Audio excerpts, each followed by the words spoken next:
Mekke'nin sessiz ve sıcak dar sokaklarında, ileride İslam dininin liderliğini yapacak, rahmet ve merhamet peygamberinin doğum sancıları yaşanıyordu.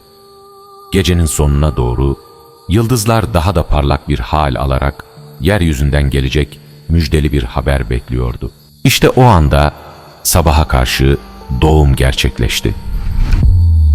Abdullah'ın yetim, Amine'nin ciğerparesi olacak bir çocuk, dünyaya gözlerini açtı. Hazreti Muhammed. Amine validemiz hem hüznü hem de mutluluğu aynı anda yaşayacak ve gözlerinden yaşlar süzülecekti. Bu sıradan bir doğum değildi. 52 gün önce Kabe'yi yerle bir etmek için ordusuyla beraber gelen Ebrehe hiç beklemediği bir hezimet yaşayarak savaşmadan mağlup olmuştu. Kabe'yi yerle bir etmek isteyen Ebrehe ve ordusunu Allah tarafından gönderilen Ebabil kuşlarının tarafında durduruldu.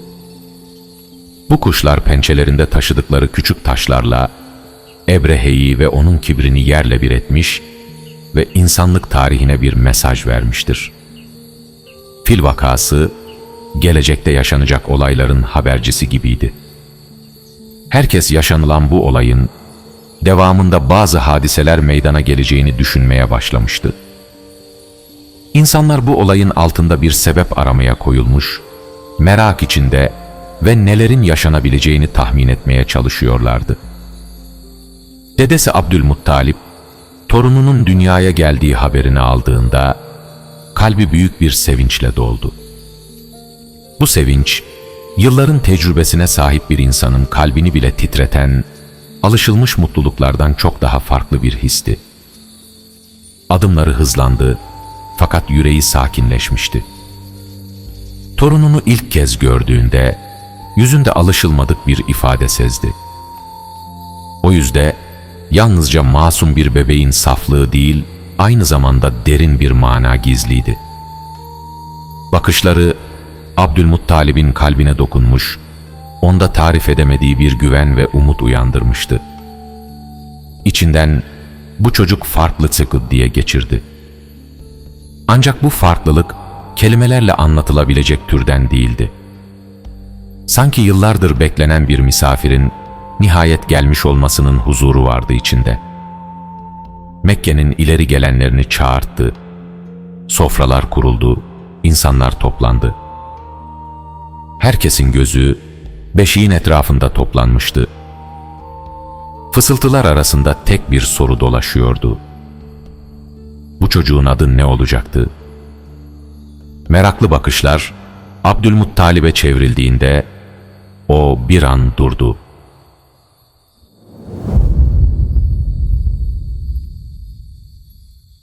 Gözlerinde derin, berrak ve sarsılmaz bir umut vardı.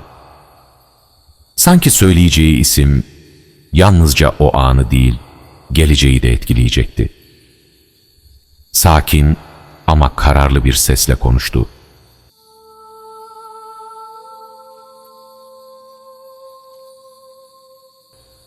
Onun adı Muhammed olsun. Gökte Hakk'ın, yerde insanların hayırla anacağı biri olsun. Dedesi bu ismi torununa halkı ve hakkı sevmesi için koymuştu. Belki de doğduğunda, yüzündeki parlaklık ve insana huzur veren görünüşü, onun ismini Muhammed olarak koymasını etkilemiştir. Annesi Amine ise, oğlunu kucağına aldığında, dünya onun için durmuş gibiydi. Yorgundu, fakat kalbi huzurla doluydu. Bebeğini göğsüne bastırırken, içinden yükselen bir his, dudaklarına fısıltı olarak döküldü. Evladım. Ve o mütevazı evde, başlayan bu hayat, zamanla karanlıkları aydınlatacak, kalpleri uyandıracak, insanlığın kaderine yön verecek bir yolun ilk adımı olacaktı. O gece, yalnızca Mekke'nin dar sokaklarında değil, yeryüzünün dört bir yanında alışılmış düzen sarsıldı. Görünmez bir perde aralanmış, insanlığın kaderine yön verecek büyük bir değişimin ayak sesleri hissedilmeye başlanmıştı.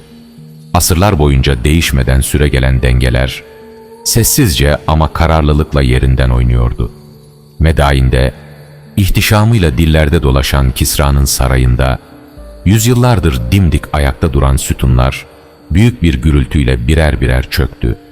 Bu sütunlar yalnızca taş ve mermerden ibaret değildi. Zulmün, kibirin ve insanı ilahlaştıran anlayışın sembolleriydi. Onların yıkılışı, bir devrin kapanmak üzere olduğunun sessiz ama sarsıcı ilanıydı. İran topraklarında 1000 yıldır hiç sönmeden yanmaya devam eden ateşler bir anda kül oldu. O ateşler, kendisine tapılan, önünde secde edilen sahte ilahların simgesiydi. Asırlardır korunan, uğruna mabetler inşa edilen o alevler bir nefes gibi söndü. Doğa bile bu büyük doğuma kayıtsız kalmamıştı. Kurumuş dereler ansızın coştu, bereketini yitirmiş topraklar yeniden can bulur gibi oldu. Bazı göller ise çekildi. Sanki yeryüzü eski yüklerinden arınmaya hazırlanıyordu. Mekke'de Kabe'nin içinde bulunan ve insan eliyle yapılmış putlar o gece yüzüstü devrildi. Taştan, ağaçtan, madenlerden şekillendirilmiş bu putlar yıllardır insanların umutlarını ve korkularını esir almıştı. Şimdi ise hiçbir el değmeden, hiçbir balta savrulmadan yere kapanmışlardı. Sanki taşlar bile bu doğuma secde eder gibiydi.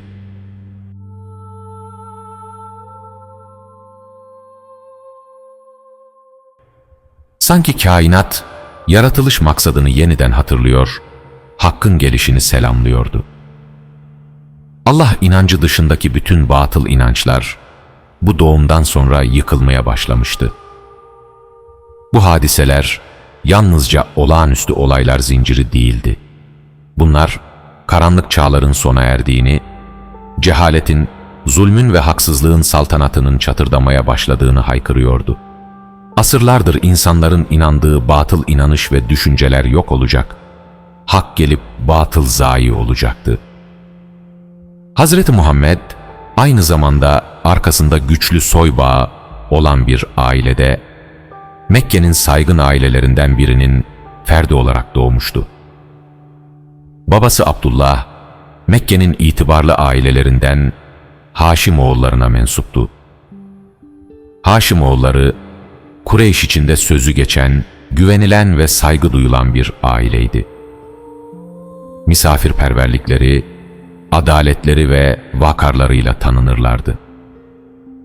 Abdullah da bu ailenin yüz akı olan, genç yaşına rağmen Mekke'de sevilen, sözüne itibar edilen bir insandı. Onun dürüstlüğü, temiz ahlakı ve ağırbaşlılığı herkesçe biliniyordu. Annesi Amine ise zarafetiyle tanınan Zühre oğullarındandı. Sessiz vakarı, inceliği ve asaletiyle çevresinde saygı uyandıran bir kadındı. Bu iki köklü soy, yıllar öncesinde Kilab'da birleşmiş, edep, temizlik ve asaletle anılan bir silsile meydana getirmişti. Bu silsile yalnızca kan bağıyla değil, ahlak, sadakat ve iffetle örülmüş bir mirastı. Kutlu bir nebinin anne ve babası, yaşadıkları toplumda yalnızca soyluluklarıyla değil, tertemiz hayatlarıyla da değer görmüş insanlardı. Bu soy zinciri Hazreti İbrahim'e, oradan Hazreti İsmail'e kadar uzanıyordu. Nesiller boyunca putperestliğin gölgesi her yeri sarmış olsa da bu silsile kirlenmemişti. Helal ile haram arasındaki çizgi titizlikle korunmuş, fıtrat bozulmamıştı. Allah onu sıradan bir ailenin içine değil, seçilmiş, korunmuş ve arındırılmış bir ailenin içinde yaratmıştı. Resulullah'ın ileride dile getireceği gibi, bu yolculuk Adem'den başlayıp, tertemiz rahimlerden geçerek Amine'ye ulaşmıştı. Bu, ilahi bir seçimin, ilahi bir hikmetin yeryüzündeki tezahürüydü.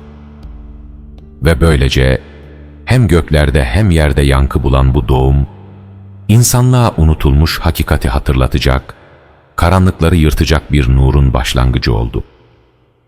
Amine validemiz oğlunu kucağına aldığında hüznü ve mutluluğu bir arada yaşardı. Evladının doğumundan önce kaybettiği eşi sürekli hatırına gelir, oğlu yetim büyüyeceği için gözyaşı dökerdi. Eşine duyduğu sevgi ve muhabbet aralarında güçlü bir bağ oluşturduğu için onu kaybetmenin hüznünü bir türlü içinden atamıyordu. En büyük tesellisi ise biricik evladı, eşinin yadigarı olan evladıydı. Onun yüzüne baktığında bütün sıkıntılarını unutur, sevgi ve merhametle onu kucaklardı. Hazreti Muhammed'i ilk zamanlar kendisi emzirmiş, sütü yetmediği zamanlarda Ebu Leheb'in cariyesi Süveybe devreye girmişti. Süveybe'nin şefkati Amine'nin yorgun yüreğine bir nebze ferahlık verirdi. Fakat Mekke'nin sıcak havası çocuklara zarar verdiği için gelenek üzere yaylalarda yaşayan süt kadınlara verilir. Onlar da çocuklara ücret karşılığında süt, annelik yapardı. O senede yaylalarda yaşayan kadınlar süt, annelik için Mekke'ye gelmiş zengin ailelerin çocuklarını almak için anlaşmışlardı. Yalnız bir kişi binek hayvanı zayıf olduğu için geç gelmiş, zengin bir ailenin çocuğunu alamamıştı. Boş dönmemek için kalan diğer aileleri ziyaret ederek bakınmışlar ve bu sırada Peygamber Efendimizin dedesi Abdülmuttalip ile karşılaşmış ve anlaşarak Amine validemizin evine doğru yola çıkmışlardı. Halime'nin ilk bakışta Peygamber Efendimiz'e kanı kaynamıştı. Onu kucağına alarak göğsüne dokunduğu esnada Hazreti Peygamber gözlerini açıp gülümsemesiyle Halime emzirmeye başlamış ve Peygamber Efendimizin süt annesi olmuştur. Halime'nin evi bu çocuğun gelişiyle birlikte fark edilir bir şekilde değişmeye başladı. Daha önce zor geçinen, kıtlıkla mücadele eden bu ev kısa süre içinde bereketle doldu. Zayıf düşen hayvanlar semirdi, sütü azalan sürüler çoğaldı. Halime başlangıçta yetim bir çocuğu emzirmenin kendisi için karlı olmayacağını düşünmüş, hatta bu yüzden tereddüt etmişti. Fakat kucağına aldığı andan itibaren bu çocuğun sıradan olmadığını hissetti. O kısa sürede Halime'nin evinin nuru oldu. Yüzündeki güzellik insanın içine bir ferahlık ve rahatlama veriyor ve ona karşı muhabbeti arttırıyordu. Komşuları da onun evinde olan bolluğu ve bereketi fark edip bunun sebebinin süt anneliği yaptığı çocuk olduğunu anlamışlardı. Süt kardeşi Şeyma onun başucunda dolaşır, masum yüzünü uzun uzun seyrederdi. Şeyma için bu çocuk süt kardeş değildi. Ona baktığında içinde güçlü bir sahiplenme duygusu uyanıyor, kalbi tarifsiz bir sevgiyle doluyordu. Onu korumak, kollamak ister, başına bir şey gelmesin diye gözünü üzerinden ayırmazdı. Bu sevgi normal bir kardeşlik bağının ötesindeydi. Hazreti Muhammed 4 yaşına kadar bu ailenin yanında büyüdü. Süt kardeşleriyle beraber hayvan otlatırlar, oyun oynarlardı. Fakat bu dönemde yaşanan bir hadise Halime'nin yüreğine korku saldı. Bir gün Hazreti Muhammed hayvan otlatırken ansızın 2 kişi geldi. Peygamber Efendimizin yanına geldiler. Onu yere yatırdılar, kalbini açtılar ve içindeki 2 siyah pıhtıyı çıkardılar. Ardından kalbini yıkadılar, tertemiz hale getirip tekrar yerine koydular ve geldikleri gibi sessizce oradan ayrıldılar. Bu hadiseye şahit olan Peygamber Efendimizin süt kardeşi Abdullah annesine koşup durumu haber verdi. Halime duydukları karşısında derin bir endişeye kapıldı. Koşarak koyun otlattıkları yere gidip baktıklarında Peygamber Efendimiz'i gökyüzüne bakarak gülümserken gördüler. Ne olduğunu sorduklarında Peygamber Efendimiz 2 kişinin gelerek göğsünü açıp kalbini yıkadıktan sonra 2 siyah noktayı çıkarıp tekrar yerine koyduklarını söyledi. Bu durum karşısında korkan Halime başına bir şey gelmesinden korkarak onu Mekke'ye annesinin yanına götürmeye karar verdi. Hazreti Muhammed 4 yaşından sonra annesinin yanına döndüğünde hayatı kısa bir süreliğine sükûnete kavuşmuş gibiydi. Uzun süren ayrılıktan sonra Amine validemizin şefkati Hazreti Peygamber'e bir sığınak oldu. Annesinin sesi geceleri kulağında yankılanan hoş bir seda gibi huzur veriyordu. Artık annesinin yanındaydı. Amine validemiz anlatılanlardan korktuğu için onu yanından ayırmıyordu. Amine validemiz oğlunu her uykuya yatırışında uzun uzun seyrederdi. Küçük yüzünde beliren güzelliğe dalar, kalbinde hem hayranlık hem de tarifsiz bir korku hissederdi. O da biliyordu, oğlu sıradan bir çocuk değildi. Fakat bu farklılığın ne anlama geldiğini çözememek, yüreğinde sürekli bir endişe bırakıyordu. Süt annesinin anlattıkları, geceleri zihninde yankılanıyor, Amine validemizi uykusuz bırakıyordu. Yaşananlara bir anlam veremediği için kalbinde daima bir korku vardı. Çünkü evladının yaşadığı haller herkesin başına gelebilecek hadiseler değildi. Yıllar usul usul ilerledi. Hazreti Muhammed 6 yaşına geldiğinde Amine validemizin yüreğinde yıllardır bastırdığı bir hasret vardı. Vefat eden eşi Abdullah'a duyduğu özlem artık ertelenemez bir hal almıştı. Eşinin Medine'de kalan hatırası ziyaret edilmeden kapanmayacak bir yara gibiydi. Bu yolculuğun hem kendisi hem de oğlu için bir vefa borcu olduğunu hissediyordu. Evladını yanına aldı, sadık yol arkadaşı Ümmü Eymenoğlu'la birlikte Medine yoluna düştüler. Zorlu bir yolculuk başlamıştı. Yol boyunca deve adımlarının yavaşlığı, sıcak rüzgarın taşıdığı toprak kokusu ve göz alabildiğine uzanan vahalar onlara eşlik etti. Güneş tepelerinde tüm sıcaklığıyla yükselirken ufuklar bir türlü yaklaşmıyor gibiydi. Buna rağmen Amine validemiz sabırla ve eşine olan vefa borcunun yüküyle her adımda menzile biraz daha yaklaşmanın heyecanıyla yürümeye devam ediyordu. Hazreti Peygamber de annesinin elini tutarak onun güvenli kanatları altında kendi doğmadan önce vefat eden babasının kabrine doğru sükûnetle ilerliyordu. Medine'ye vardıklarında Neccaroğullarının evinde misafir oldular. Orada 1 ay kaldılar. Bu süre Amine validemiz için hem huzurlu hem de hüzünlüydü. Hazreti Muhammed babasının kabrinin başında durduğunda hayatında ilk kez bir eksiklik hissetti. Sesini hiç duymadığı, yüzünü hiç görmediği babasıyla baş başaydı. Çocuktu nihayetinde, ne diyebilirdi ki? Ama babasızlığın acısını ilk defa bu kadar derin yaşıyordu. Hiç baba sevgisi görmemişti ki.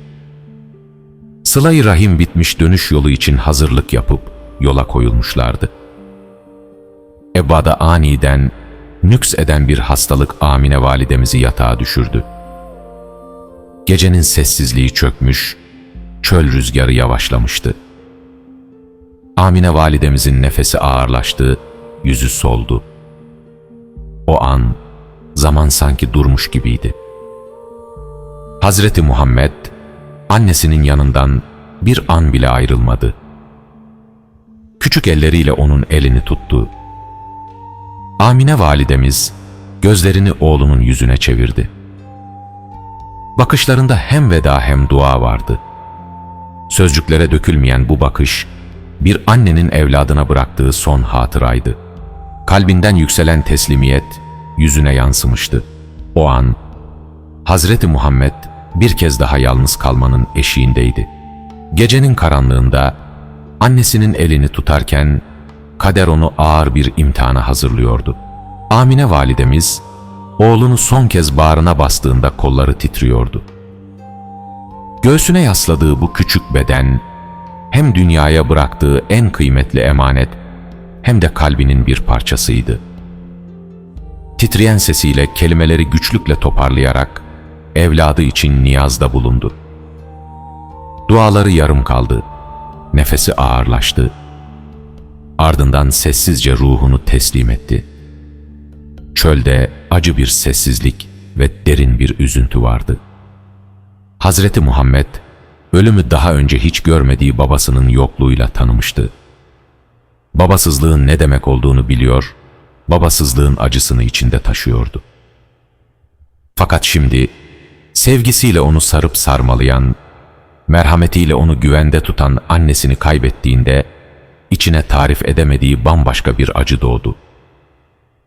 Gözlerinden, annesinin doya doya bakmaya kıyamadığı yanaklarına doğru ince ince yaşlar süzülüyordu. Artık yalnızca yetim değil, öksüzdü. Küçük kalbi, kaldırabileceğinden çok daha büyük bir hüzünle baş başa kalmıştı. 6 yaşındaki bir çocuk için bu ağır bir yüktü. Annesinin sıcaklığı çekilmişti hayatından. Geceler daha uzun, daha soğuktu artık. Ümmü Eymen, gözyaşları içinde annesinin emaneti olan Hazreti Peygamberi kucağına aldı, yüreği parçalanmıştı. Fakat biliyordu ki bu çocuğu yalnız bırakmamalıydı. Mekke'ye doğru yola çıktılar. Yol boyunca Hazreti Muhammed sessizdi. Ne soruyor ne de ağlıyordu. Bu sessizlik Ümmü Eymen'in kalbini daha da sızlatıyordu. Mekke'ye vardıklarında Abdülmuttalip, torununu gördüğü anda gözyaşlarına hakim olamadı. Onu bağrına bastı, kolları onun küçük bedeni sarmalarken yaşlı kalbi acı bir ızdırapla doldu. Bu çocuk omuzlarında yaşına sığmayan bir kader taşıyordu. Abdülmuttalip hem evladını kaybetmiş bir baba hem de gelinini toprağa vermiş bir dedeydi. Şimdi geriye kalan tek tesellisi bu küçük torundu. Hazreti Peygamberi kendi himayesine alıp evladının ve gelinin emanetini bağrına bastı. Torununa her baktığında vefat eden oğlu Abdullah'ı ve gelini Amine validemizi hatırlardı. Bu hatıralar gözlerini yaşartırdı ama torununun yüzündeki masumiyet kalbini ısıtırdı. 2 yıl boyunca Abdülmuttalip torununu gölgesi gibi korudu. Onu yanına oturtur, kalabalık meclislerde bile elinden ayırmazdı. Kimsenin onu incitmesine, üzmesine izin vermezdi. Hazreti Muhammed'in yüzündeki temizlik, bakışlarındaki derinlik dedesinin yüreğine ferahlık verirdi. Abdülmuttalip sevgisini saklamazdı. Torunu ne isterse yapar, onun sözlerine kulak verirdi. Onunla konuşur, onu dinlerdi.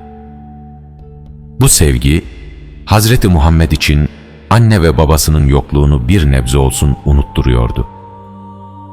Çok geçmeden Abdülmuttalip de hastalandı. Günler ilerledikçe bedeni zayıfladı, sesi kısıldı. Hazreti Muhammed, hayatında kendisi için değerli olan bir insanı daha kaybetmenin hüznüyle sessizce ağlıyordu. Gözyaşları sessizdi, çünkü acıyı içine atmayı öğrenmişti.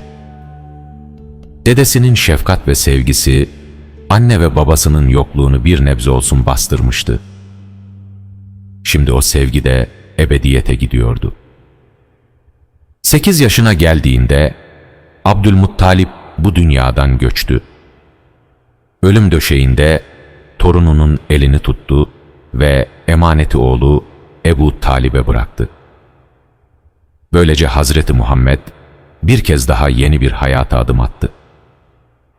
Fakat bu kez yetimliğin ve öksüzlüğün ne demek olduğunu çok daha derinden hissediyordu. Hayat onu erken büyütmüş, acı onu olgunlaştırmıştı. Artık yoluna kaybettiklerinin hatıralarıyla devam edecekti. Hazreti Muhammed, dedesinin vefatından sonra Ebu Talib'in evine adım attığında, kader onun önüne yeni ve ağır imtihanlar getiriyordu. Bu ev, zenginliğin ve rahatlığın hüküm sürdüğü bir yer değildi. Geceleri ocakta yanan ateşin yansıması, duvarda belli belirsiz gölgeler oluşturur ve bir zaman sonra ağırlaşan gözleri uykuya dalardı. Ebu Talip ticaretle uğraşırdı. Fakat Peygamber Efendimiz'i himayesine aldığı dönemde maddi zorluk içerisinde olduğu için sıkıntılı bir dönem geçiriyordu. Ebu Talip, yeğeni Muhammed'i hiçbir zaman kendi evlatlarından ayırmadı. Onun aç kalmasına, mahzun kalmasına gönlü razı olmadı. Sofradaki lokma bölünürken Muhammed'in payı her zaman gözetilirdi. Ebu Talip, kardeşinin emanetine gözü gibi bakım, ondan sevgi ve merhameti eksik etmeden koruyor ve kolluyordu. Onun her şeyi ile ilgilenerek gönlünün mahzun olmasına müsaade etmiyordu. Bu evde geçirdiği yıllar, Hazreti Muhammed'in karakterini köklü biçimde inşa etti. Yokluğa sabretmeyi burada öğrendi. Kimseyi incitmemeyi, güçsüz olana merhametle yaklaşmayı, güçlü olduğu anlarda bile alçak gönüllü kalmayı burada özümsedi. Geceleri evin damına ya da kapısının önüne çıkıp yıldızlara baktığında, içine çöken yalnızlık hissi, onu insanlardan çok Rabbine yaklaştırıyordu. Henüz peygamberlik verilmemişti. Fakat kalbi, ilahi bir terbiye ile adım adım olgunlaşıyordu. Zaman usul usul akıyordu. Yetim büyüyen o çocuk, yıllar sonra ümmetin rehberi oldu. Mekke'nin dar, tozlu sokaklarında büyüyen Muhammed, artık yalnızca bir insan değil, milyonların kalbine dokunan bir peygamberdi. Omuzlarında taşıdığı yük ağırdı. Fakat bu yük, çocuklukta öğrendiği sabırla taşınabiliyordu. Hicretin 6. yılında, Hudeybiye'den dönüş yolunda Evva'ya uğradığında, zaman sanki durdu. Orası çocukluğunun en derin acısının kök saldığı yerdi. Resulullah sallallahu aleyhi ve sellem atından indi. Adımları yavaştı, her adım geçmişe açılan bir kapı gibiydi. Annesinin kabrinin başında durduğunda, yıllar bir anlığına geri geldi. O günkü çaresizlik, çocuk kalbinin kırılganlığı gözlerinin önünde canlandı. Küçük bir çocukken, annesinin başucunda duruşu, küçük ellerini kaldırıp ne söyleyeceğini bilemeden ettiği o masum dua, annesinin son bakışı, hafızasının en derin yerinden çıkıp kalbine dokundu. Rüzgar hafifçe esiyor, toprak sanki yıllar öncesinden kalma bir anne kokusunu hala saklıyordu. Resulullah kabir başında uzun süre sessiz kaldı. Bu sessizlik, yıllardır içinde biriktirdiği anne özleminin tezahürüydü. Gözlerinden süzülen yaşlar toprağa düştü. Bir peygamberin değil, annesini küçük yaşta kaybetmiş bir evladın gözyaşlarıydı bunlar. Annesinin şefkatinden, sevgisinden ve merhametinden mahrum olarak geçen yıllar, bir bir zihninde canlandı. Yetimlik, öksüzlük ve yalnızlık. Hepsi bu kabir başında yeniden gözünün önünden geçti. Hatıralar, yılların birikintileri arasından tekrar ayağa kalkmış ve Resulullah'ın kalbine dokunmuştu. Zaman o an için geri gitmiş gibiydi. Rüzgar hafifçe esiyor, Evva'nın toprağı sanki yıllar öncesinden kalan bir emaneti saklarcasına anne kokusunu hala muhafaza ediyordu. Bu koku 6 yaşında bir çocuğun çaresizlik ve gözyaşları içinde ebediyete uğurladığı anne kokusuydu. O an Resulullah'ın hüznü derindi. Fakat bu hüzün kalbi karartan bir isyana değil, derin bir teslimiyete açılıyordu. Annesini çok erken kaybetmişti.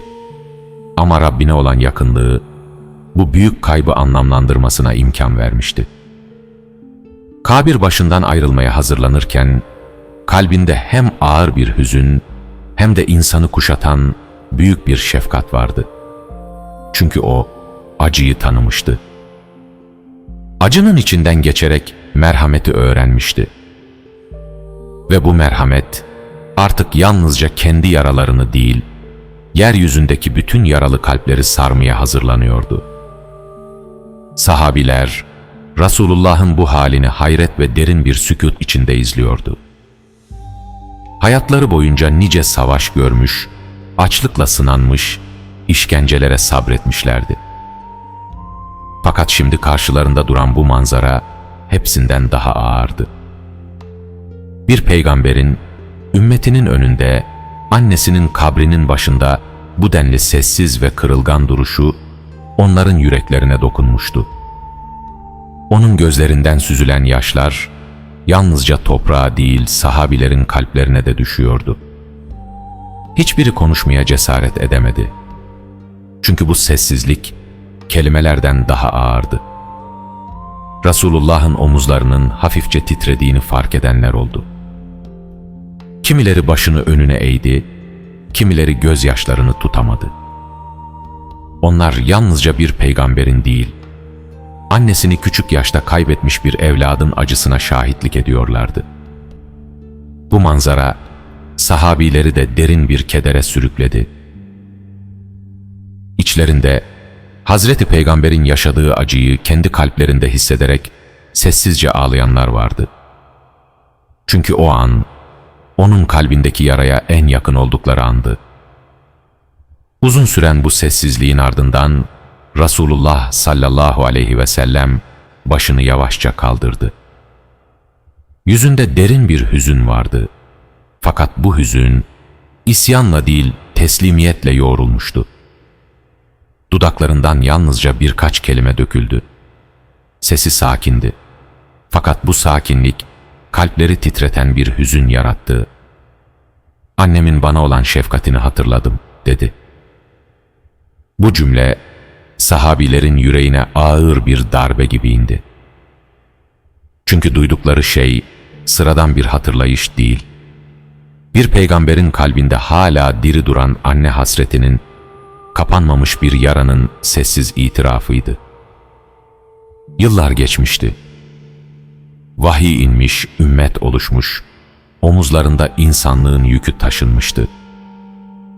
Ama bir annenin şefkati, zamanla silinmeyen bir iz gibi kalbin en derin yerinde duruyordu.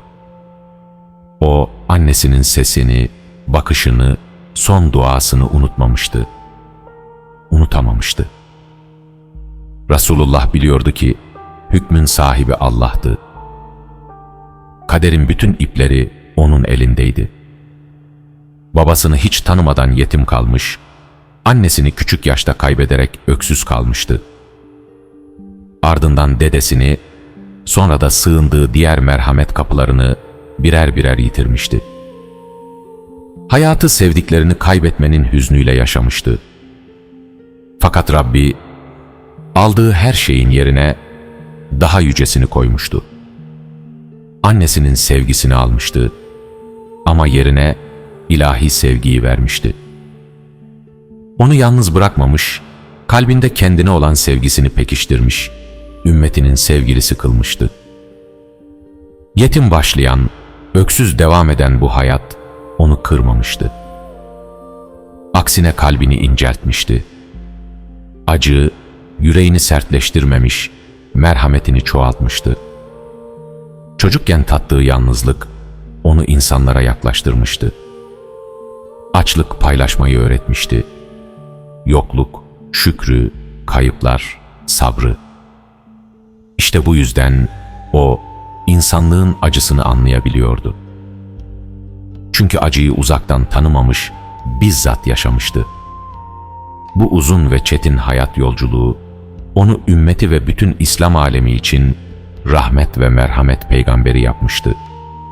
Yetimlerin başını okşayan, garipleri gözeten, yoksulları sofrasına ortak eden bir elçiydi o. Kimseyi hor görmeyen, kimseyi dışlamayan, kalbi kırık olanın sesini kalabalıkların içinden bile duyabilen bir peygamber. Annesizliğin acısını yaşamış bir kalp, başka kalplerin acısına kayıtsız kalamazdı. Kabir başından ayrılırken sahabiler hala sessizdi. Çünkü o gün yalnızca bir hatıraya değil, bir peygamberin insani yönüne tanıklık etmişlerdi. Resulullah'ın gözyaşlarında kendi yaralarını da görmüşlerdi.